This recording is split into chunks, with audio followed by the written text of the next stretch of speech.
आप सभी दोस्तों का आपके अपने चैनल स्टडी फॉर एनालिसिस पर हार्दिक स्वागत है। तो दोस्तों, जैसे कि आपको स्क्रीन में दिख रहा होगा कि आज हम लोग अपनी इंडियन पॉलिटी मतलब कि भारतीय राज्य व्यवस्था का प्रैक्टिस सेट नंबर 10 कर रहे हैं और इससे पहले हम लोग 9 प्रैक्टिस सेट कर चुके हैं। तो दोस्तों, आप हमारे चैनल की प्लेलिस्ट में जाके पॉलिटी सेक्शन में उन 9 सभी प्रैक्टिस सेट को करिए और आज का प्रैक्टिस सेट भी आप करिए। तो दोस्तों, इस प्रैक्टिस सेट में हम लोग टॉप मोस्ट इंपॉर्टेंट क्वेश्चंस को डिस्कस करते हैं जो कि हमारे सभी कॉम्पिटिटिव एग्जाम के लिए बेहद ही महत्वपूर्ण या प्रैक्टिस सेट होते हैं, क्योंकि हम लोग सभी प्रीवियस ईयर क्वेश्चंस को इन प्रैक्टिस सेटों के माध्यम से डिस्कस करते हैं।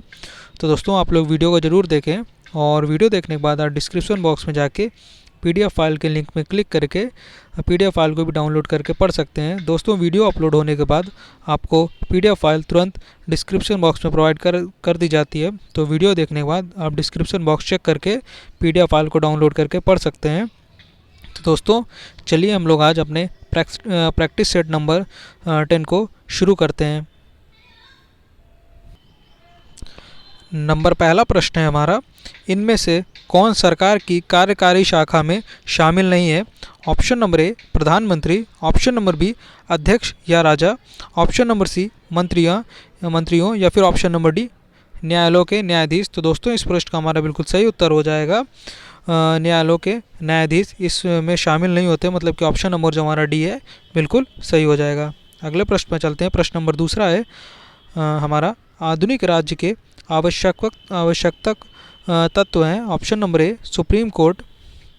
अगले ऑप्शन हमारे हैं ऑप्शन नंबर बी राजनीतिक दल, ऑप्शन नंबर सी पावर प्रभाग या फिर ऑप्शन नंबर डी संप्रभुता। तो दोस्तों, इस प्रश्न का हमारा बिल्कुल सही उत्तर हो जाएगा संप्रभुता हमारे बिल्कुल सही उत्तर हो जाएगा, मतलब कि ऑप्शन नंबर डी बिल्कुल सही है। अगले प्रश्न में हम चलते हैं। प्रश्न नंबर हमारा इसमें तीसरा है, इनमें से एक सरकार का अंग नहीं है। ऑप्शन नंबर ए कार्यकारी, ऑप्शन नंबर बी न्यायपालिका, ऑप्शन नंबर सी हमारा विधानमंडल या फिर ऑप्शन नंबर डी राजनीतिक दलों। तो दोस्तों, इस प्रश्न का हमारा बिल्कुल सही उत्तर हो जाएगा राजनीतिक दल, मतलब कि ऑप्शन नंबर डी हमारा भाग नहीं है। अगला प्रश्न है, प्रश्न नंबर हमारा फोर्थ है, इनमें से एक राज्य का कर्तव्य नहीं है। ऑप्शन नंबर ए लोगों की सेवा करने के लिए, ऑप्शन नंबर बी लोगों के आदेश, ऑप्शन नंबर सी लोगों की रक्षा के लिए या फिर हमारा ऑप्शन नंबर डी लोगों के स्वास्थ्य को बढ़ावा देने के लिए। तो दोस्तों, इस प्रश्न का हमारा बिल्कुल सही उत्तर होगा लोगों के आदेश, यह शामिल नहीं है और हमारे बाकी सभी राज्य सरकार के उद्देश्यों में शामिल है। अगला प्रश्न हमारा प्रश्न नंबर 5 है, मनुष्य का जीवन एकांत गरीब, बुरा, पाशविक और कम था। कौन राज्य की प्रकृति के बारे में इस तरह के विचार रखती है? Option number A Locke, option number B Hobbes, option number C Rousseau या फिर option number D TH Green. तो दोस्तों, इस प्रश्न का हमारा बिल्कुल सही उत्तर हो जाएगा होप्स। तो ऑप्शन नंबर हमारा बी बिल्कुल सही हो जाएगा। अगला प्रश्न है हमारा प्रश्न नंबर 6 है, निम्न में से नागरिकता के रास्ते में बाधा है। ऑप्शन नंबर ए आधुनिक शिक्षित होना करने के लिए, ऑप्शन नंबर बी एक धनी व्यक्ति होने के लिए, ऑप्शन नंबर सी सांप्रदायिक विचारधारा वाले होने के लिए या फिर ऑप्शन नंबर डी धार्मिक विचारधारा वाले होने के लिए। तो दोस्तों, इस प्रश्न का हमारा बिल्कुल सही उत्तर हो जाएगा वह है सांप्रदायिक विचारधारा होने के लिए, यह हमारा बिल्कुल सही उत्तर हो जाएगा, मतलब जो हमारा ऑप्शन नंबर सी है बिल्कुल सही हो जाएगा। दोस्तों, इस प्रैक्टिस सेट में आपको इंपॉर्टेंट क्वेश्चंस कराए जाते हैं, तो प्रैक्टिस सेट को कृपया पूरा देखिए बिना स्किप किए और पूरा लाइन टू लाइन सुनिए, तभी आपको समझ में आएगा। और दोस्तों, प्रैक्टिस सेट अच्छा लगता है तो आपको लाइक, शेयर और सब्सक्राइब भी ज़रूर करना है।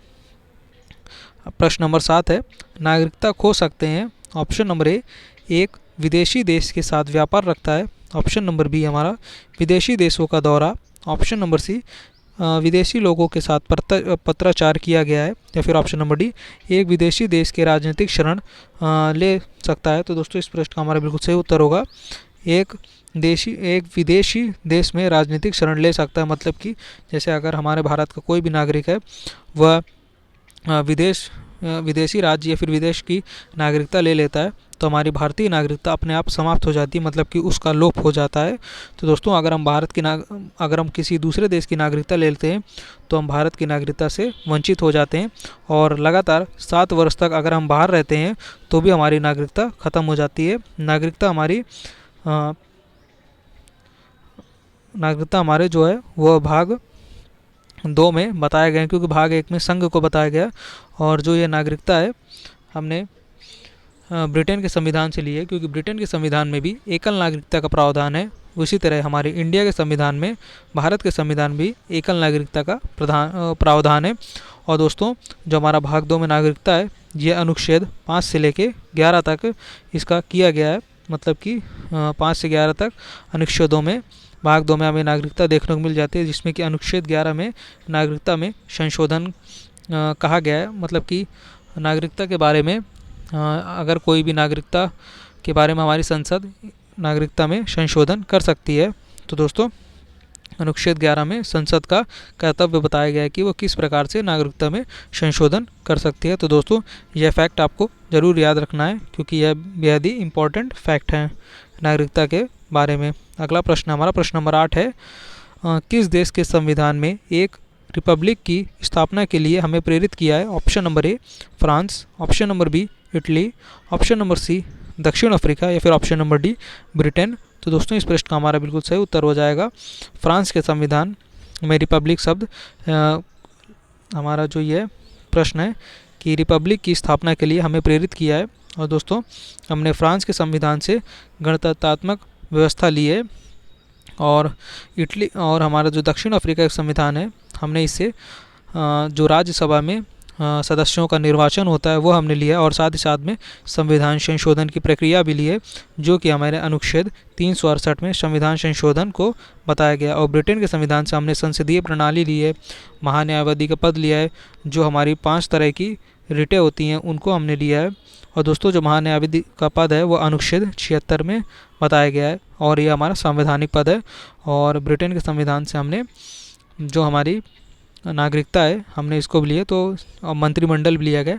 तो ज़्यादातर हमने जो सरकारी कामकाज होते हैं जैसे कि मंत्रिमंडल और नागरिकता और संसदीय प्रणाली, ये सब हमने ब्रिटेन के संविधान से लिया है। तो दोस्तों यह फैक्ट आपको याद रखना है। अगला प्रश्न है प्रश्न नंबर 9 है हमारा, कौन भारत में होम रूल आंदोलन का नेतृत्व किया है? तो दोस्तों इसके जो ऑप्शन हैं वो है option number A Lala Lajpat Rai और Vipin Chandra Pal, option number B Shrimati Annie Besant और Lokmanya Tilak, option number C Gopal Krishna Gokhale और सुरेंद्र नाथ बनर्जी, या फिर ऑप्शन नंबर डी इनमें से कोई नहीं। तो दोस्तों इस प्रश्न का हमारा बिल्कुल सही उत्तर हो जाएगा वह है कि श्रीमती एनी बेसेंट और लोकमान्य तिलक।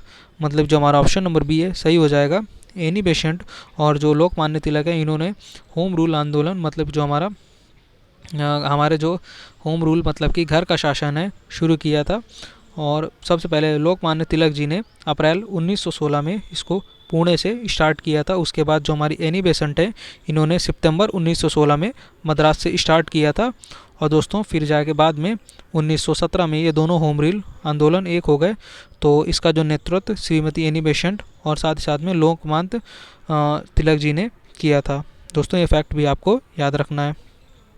प्रश्न नंबर 10 है, एक कल्याणकारी राज्य के लिए आवश्यकता नहीं है जो निम्न में से, ऑप्शन नंबर ए कुशल प्रशासन, ऑप्शन नंबर बी प्रशासन में के लोगों की भागीदारी, ऑप्शन नंबर सी है नैतिकता की उपदेश, या फिर ऑप्शन नंबर डी सामाजिक सुरक्षा प्रणाली। तो दोस्तों इस प्रश्न का बिल्कुल सही उत्तर हो जाएगा नैतिकता के उपदेश, जो कि हमारा ऑप्शन नंबर बिल्कुल सही है। ये राज्य के नीति निर्देशक तत्व में शामिल नहीं है। और जो राज्य के नीति निर्देशक तत्व है वो हमारा भाग 4 में बताया गया है, अनुच्छेद 36 से लेके 51 तक इसमें बताया गया है।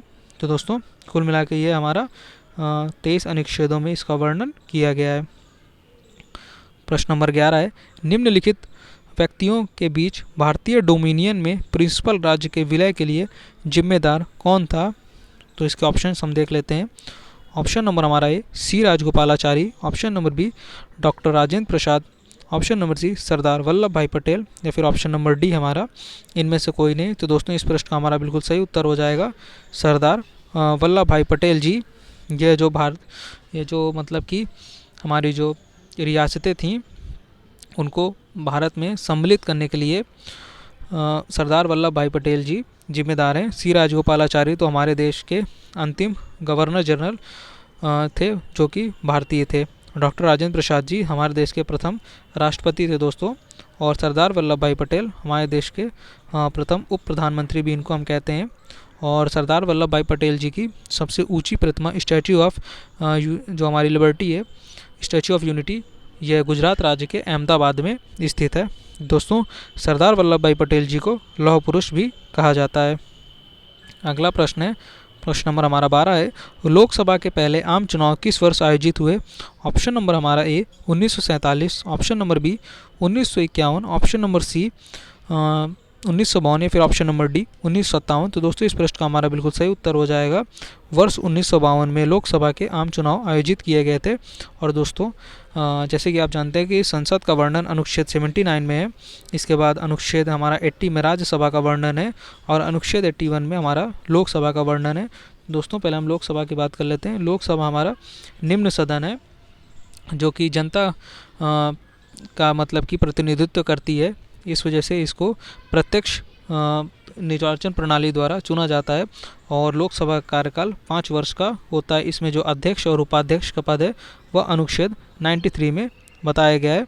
और लोकसभा को कभी भी भंग कर किया जा सकता है प्रधानमंत्री की सलाह से राष्ट्रपति, यह अनुच्छेद हमारा 85 में बताया गया है। तो दोस्तों, इस फैक्ट को भी आपको याद रखना है। प्रश्न नंबर 13 है, निम्न में से कौन सा राज्य का कर्तव्य नहीं है? ऑप्शन नंबर ए बाहरी आक्रमण से रक्षा करना, ऑप्शन नंबर बी शिक्षा और सार्वजनिक स्वास्थ्य के लिए प्रदान करना।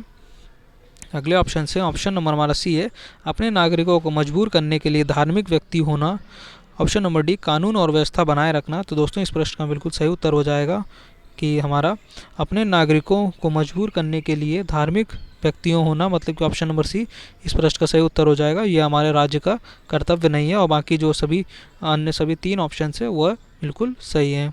अगला प्रश्न है, प्रश्न नंबर हमारा 14 है, धन विधेयक लोकसभा द्वारा पारित कर दिया गया लेकिन इसके 14 दिनों के प्राप्ति के भीतर राज्यसभा से वापस नहीं किया गया। तो ऑप्शन नंबर ए है यह एक अधिवेशन नहीं बन सकता, ऑप्शन नंबर बी यह दोनों सदनों द्वारा पारित किया गया समझा जाता है, ऑप्शन नंबर सी यह फिर से राज्यसभा में जाया जाता है, या फिर ऑप्शन नंबर डी यह लोकसभा से ही फिर से विचार कर रहा है। तो दोस्तों, इस प्रश्न का हमारा बिल्कुल सही उत्तर हो जाएगा कि यह दोनों सदनों द्वारा पारित समझा जाता है, मतलब जो ऑप्शन नंबर हमारा बी है बिल्कुल सही है। जैसे कि आप जानते हैं दोस्तों, हमारा जो धन विधेयक है वह अनुच्छेद 110 में बताया गया है और इसमें यह है कि कोई भी विधेयक अगर धन विधेयक है या नहीं, इसका जो निर्णय है वो हमारे लोकसभा के स्पीकर ही करते हैं दोस्तों, मतलब लोकसभा के अध्यक्ष ही करते हैं। और सबसे पहले धन विधेयक हमारा लोकसभा में ही प्रस्तुत किया जाता है, लोकसभा के बाद फिर यह विधेयक हमारा राज्यसभा में जाता है और राज्यसभा को इस विधेयक को 14 दिन के अंदर पारित करना होता है। अगर यह विधेयक राज्यसभा 14 दिन के अंदर पारित नहीं करती है तो यह जो धन विधेयक है वो अपने आप पारित मान लिया जाता है। अगले प्रश्न में अब चलते हैं हम लोग। प्रश्न नंबर हमारा 15 है, निम्नलिखित लोगों के बीच भारतीय संविधान के जनक के रूप में स्वीकार किया गया वह कौन है? Option number A Mahatma Gandhi, option number B Jawaharlal Nehru, option number C doctor Bhimrao Ambedkar या फिर option number D doctor Rajendra Prasad. दोस्तों, इस प्रश्न का बिल्कुल सही उत्तर हो जाएगा हमारा डॉक्टर भीमराव अम्बेडकर जी को संविधान का पिता कहा जाता है, मतलब ऑप्शन नंबर सी हमारा सही हो जाएगा।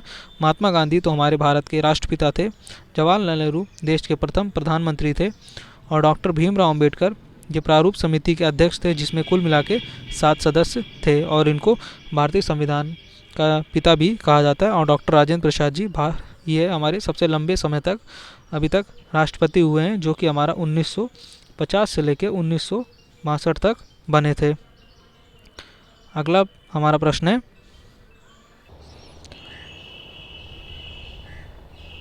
क्वेश्चन नंबर 16 है, एक विषय के लिए एक कानून उस पर पारित किया जा सकता है जब समवर्ती सूची में होने के लिए कहा जाता है।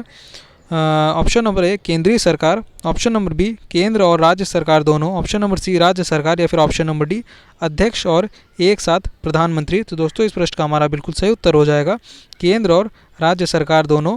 तो दोस्तों, इस प्रश्न का हमारा जो सही उत्तर होगा वह ऑप्शन नंबर बी बिल्कुल सही हो जाएगा। और दोस्तों, यह हमारा इम्पॉर्टेंट क्वेश्चन है, यह काफ़ी बार एग्जाम में पूछा गया है। अगला प्रश्न है अब प्रश्न नंबर हमारा 17 है, इसमें यह पूछा गया कि भारतीय संविधान की समवर्ती सूची का विचार किस देश के संविधान से प्रेरित है। Option number A America, option number B England, option number C Australia या फिर ऑप्शन नंबर डी रूस। तो दोस्तों इस प्रश्न का हमारा बिल्कुल सही उत्तर हो जाएगा वह है ऑस्ट्रेलिया के संविधान से प्रेरित है हमारा जो हमने समवर्ती सूची ली है। तो दोस्तों अमेरिका के संविधान से हमने मौलिक अधिकार लिए हैं और इंग्लैंड या फिर हम जो ब्रिटेन के संविधान से हमने संसदीय व्यवस्था ली है, मंत्रिमंडल प्रणाली ली है, रिट ली है और महान्यायवादी का पद लिया है, नागरिकता ली है। मतलब इंग्लैंड से हमने काफ़ी सारी चीज़ ली है। और रूस के संविधान से हमने स्वतंत्रता, समानता और हमारे जो अभिव्यक्ति की स्वतंत्रता है ये हमने 3 प्रकार के न्याय लिए हैं। और साथ ही साथ में रूस से हमने जो हमारे मौलिक कर्तव्य मतलब कि फंडामेंटल ड्यूटी है हमने रूस के संविधान से ली है, जो कि हमारा 4 के काम में बताया गया है मौलिक कर्तव्य को, मतलब कि 51 के काम में बताया गया है, जो कि हमारा 42वें संविधान संशोधन 1976 के माध्यम से है। और वर्तमान में मौलिक कर्तव्यों की संख्या 11 है। तो दोस्तों यह फैक्ट भी आपको याद रखना है। प्रश्न नंबर हमारा 18 है, इनमें से कौन सी भारतीय संविधान के निर्माताओं ने आयरलैंड से उधार लिया है। ऑप्शन नंबर ए प्रस्तावना, ऑप्शन नंबर बी राज्यसभा के सदस्यों का नामांकन, ऑप्शन नंबर सी राज्यों के नीति निर्देशक सिद्धांत या फिर ऑप्शन नंबर डी हमारा सुप्रीम कोर्ट। तो दोस्तों इस प्रश्न का हमारा बिल्कुल सही उत्तर हो जाएगा राज्य के नीति निर्देशक सिद्धांतों को लिया गया है हमारा आयरलैंड के संविधान से। ऑप्शन नंबर सी एकदम सही हो जाएगा। और राज्य के जो नीति निर्देशक सिद्धांत है इनको हम DPSP भी बोलते हैं दोस्तों। और साथ ही साथ में जो हमने आयरलैंड से लिया है वह है कि जो राष्ट्रपति द्वारा राज्यसभा में 12 सदस्यों का मनोनयन होता है उसको हम मतलब कि आयरलैंड के संविधान से लिए हैं दोस्तों। और राज्य के नीति निर्देशक तत्व भी हमने लिए हैं और साथ ही साथ में जो राष्ट्रपति की निर्वाचन प्रणाली है उसको भी हमने आयरलैंड के संविधान से लिया है। और दोस्तों जो ये हमारी प्रस्तावना है इसको हमने USA के संविधान से लिया है। राज्यसभा में सदस्यों का नामांकन या हमने साउथ अफ्रीका मतलब कि दक्षिण अफ्रीका के संविधान से लिया है। और अभी हम देखें कि जो हमारा राज्य के नीति निर्देशक सिद्धांत मतलब कि DPSP है, यह हमने आयरलैंड के संविधान से लिए हैं। साथ ही साथ में और जो हमारा सुप्रीम कोर्ट है यह भी हमने USA के संविधान से, जो सुप्रीम कोर्ट के जो हमारे न्यायाधीशों का न्यायाधिकरण है यह हमने USA के संविधान से ग्रहण किया है। अगला प्रश्न है अब हमारा प्रश्न नंबर हमारा 19 है, भारतीय संविधान में स्थापित संसदीय अपनाया गया है। ऑप्शन नंबर ए संयुक्त राज्य अमेरिका, ऑप्शन नंबर बी रूस, ऑप्शन नंबर सी इंग्लैंड या फिर ऑप्शन नंबर डी उपर्युक्त सभी। तो दोस्तों इस प्रश्न का हमारा बिल्कुल सही उत्तर हो जाएगा वह है इंग्लैंड से लिया गया है हमारा जो यह भारतीय संविधान में संसदीय प्रणाली अपनाई गई है दोस्तों, अभी आपको बताया गया है।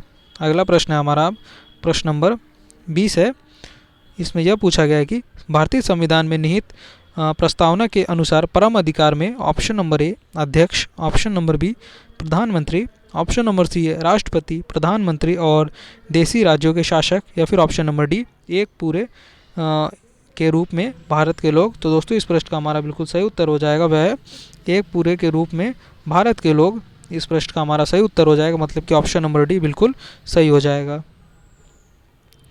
अगला प्रश्न है अब हमारा प्रश्न नंबर 21 है, मौलिक अधिकारों के विचार किस देश से लिए गए हैं। Option number A England, option number B हमारा अमेरिका, ऑप्शन नंबर सी है ईरान या फिर ऑप्शन नंबर डी प्राचीन भारत।